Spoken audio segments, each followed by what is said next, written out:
सबसे पहले महादेव के चरणों में प्रणाम करती हूँ, मेरा प्रणाम स्वीकार हो। माता पार्वती के चरणों में प्रणाम करती हूँ, मेरा प्रणाम स्वीकार हो। कार्तिक गणेश दोनों भैया के चरणों में प्रणाम करती हूँ, मेरा प्रणाम स्वीकार हो। आप सभी गुरु भाई बहन के चरणों में प्रणाम करती हूँ और महादेव से दया मांगती हूँ कि हे महादेव, सब पर दया कीजिए, पल पल दया कीजिए। आज मैं कथा जो आप लोग को सुनाने जा रही हूँ, एक केवट और सेठ की शिव चर्चा कथा सुनाने जा रही हूँ।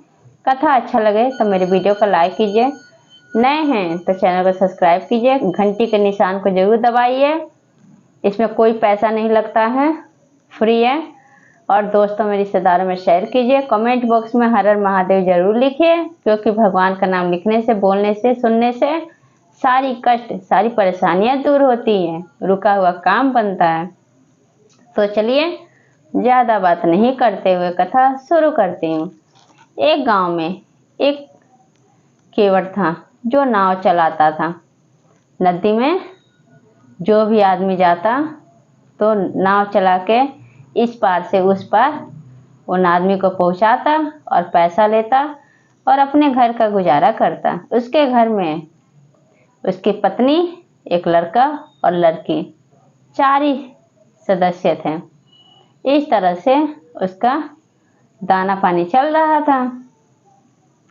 फिर क्या होता है गुरु भाई बहन, कि एक दिन की बात है कि जो केवट था वो मर जाता है और सारी जिम्मेदारी उसके लड़के के ऊपर आ जाता है।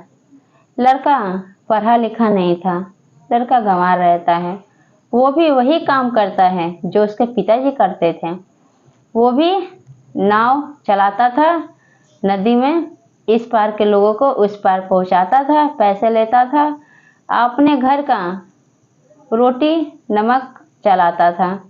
इस तरह से उसका दिन कट रहा था।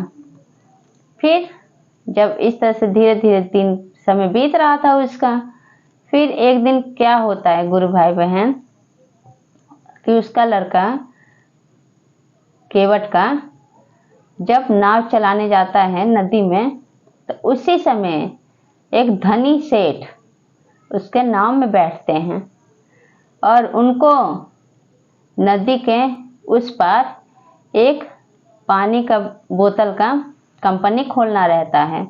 बहुत बड़े सेठ जी रहते हैं। तो नाव में बैठ जाते हैं। जब बैठ के नाव धीरे धीरे चलने लगती है, कुछ दूर पहुंचती है तो पूछते हैं सेठ जी उस लड़के से, अच्छा तुम ये बताओ कि तुम्हें पता है कि मैं कौन हूँ? तो कहता है लड़का कि नहीं सेठ जी, हमें क्या पता कि आप कौन हैं। तो कहता है सेठ कि क्यों, अखबार तुम नहीं पढ़ते हो? मैं इस गांव का धनी सेठ हूँ, मैं पता है किस ले जा रहा हूँ, इस तरफ से उस तरफ नाव से। मुझे पानी का बोतल का कंपनी खोलना है। जो बस में पीते हैं, ट्रेन में पीते हैं, सफ़र करते समय पानी का बोतल यूज करते हैं, पीते हैं। तो कहता है कि मुझे नहीं पता। तब कहते हैं सेठ जी कि तुम अखबार नहीं पढ़ते हो? अखबार में रोज मेरा खबर उस पर छपता है, तुम्हें पढ़ना चाहिए। तब कहता है लड़का कि सेठ जी मैं पढ़ा लिखा नहीं हूँ, मेरे पिताजी बहुत पहले गुजर गए, उसके बाद सारी जिम्मेदारी मेरे कंधे पे आ गई। मेरी एक माँ है, मेरी एक बहन है, मैं उतना ही कमा पाता हूँ, उसमें से 2 पैसे बचा कर अपनी बहन के लिए रखता हूँ ताकि उसको भी शादी करके दूसरे घर भेज सकूँ। मेरे पास टाइम नहीं होता है सेठ जी कि मैं पढ़ूँ। अब मुझे टाइम भी नहीं मिला कि मैं पढ़ूँ, क्योंकि जिसके ऊपर गुरु भाई बहन जिम्मेदारी होता है तो वो बहुत मुश्किल से अपना गुजारा करता है। इस तरह से वो लड़का सेठ जी से कहता है। फिर सेठ जी क्या कहते हैं, कहते हैं उससे, लड़के से, कि तब तुम्हें जीने का कोई हक नहीं है। तुम जी के क्या करोगे कि दुनिया के खबर के विषय में तुम्हें पता ही नहीं है, तुम्हें तो डूब के मर जाना चाहिए। अब ये सब बात जब वो लड़का सुनता है तो अब उसका दिमाग का संतुलन बिगड़ जाता है, उसका दिमाग काम करना बंद कर देता है गुरु भाई बहन। और अब नाव जो है अब इधर उधर घूमने लगती है और नाव में पानी भरने लगता है धीरे धीरे। अब वो डूबने के कगार पे आ जाता है। तब लड़का कहता है सेठ जी से कि सेठ जी आपको तैरने आता है? सेठ जी कहते हैं कि नहीं, मुझे तैरने नहीं आता है। तो लड़का कहता है कि मेरा नाव डूबने वाला है। सेठ जी आपको तैरने आता है तब तो आप बच जाएंगे, अगर आपको तैरने नहीं आता है तो आप नहीं बचेंगे। अब इस तरह से सेठ जिसके पास करोड़ों का संपत्ति था, जो कि खुद पानी का बोतल का कंपनी खोलने वाला था, उस पार जाके नदी के उस पार जाने के बाद वो उस केवट के लड़के के हाथ जोड़ के विनती करता है सेठ कि बेटा मुझे माफ कर दो, मुझसे गलती हो गया, तुम मेरी जिंदगी बचाओ, मुझे पार उतारो। मैं कैसे जाऊंगा, किस तरह से जाऊंगा, जितना धन दौलत चाहिए सब तुम ले लो।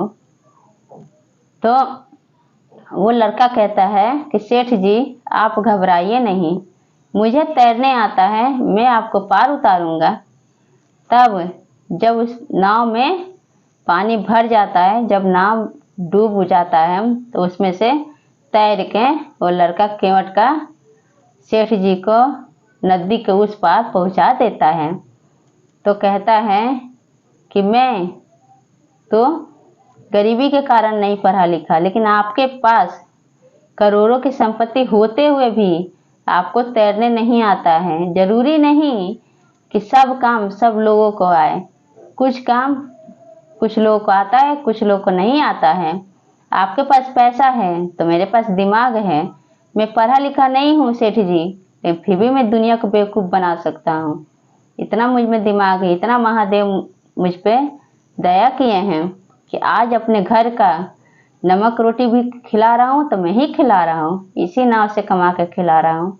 तब सेठ जी को अपनी गलती का एहसास होता है और उस केवट के लड़के से माफ़ी मांगते हैं और बहुत सारा धन देते हैं उस लड़के को। और वो लड़का अपने घर जाता है और खूब धूमधाम से अपनी बहन की शादी करता है और उसका गरीबी दूर हो जाता है। तो इस तरह से महादेव उस केवट के लड़के का गरीबी दूर किए और महादेव ने उस पर दया बरसाए। तो इसलिए मैं महादेव से यही कहूँगी, हे भोलेनाथ, मेरे जितने भी गुरु भाई बहन हैं सब पर दया कीजिए, सबको ऐसे मदद कीजिए और हमारे ऊपर भी ऐसे दया कीजिए। तो ये कथा आप लोगों को कैसा लगा कमेंट बॉक्स में ज़रूर बताइए और सब बोलिए हर हर महादेव, माता पार्वती की जय।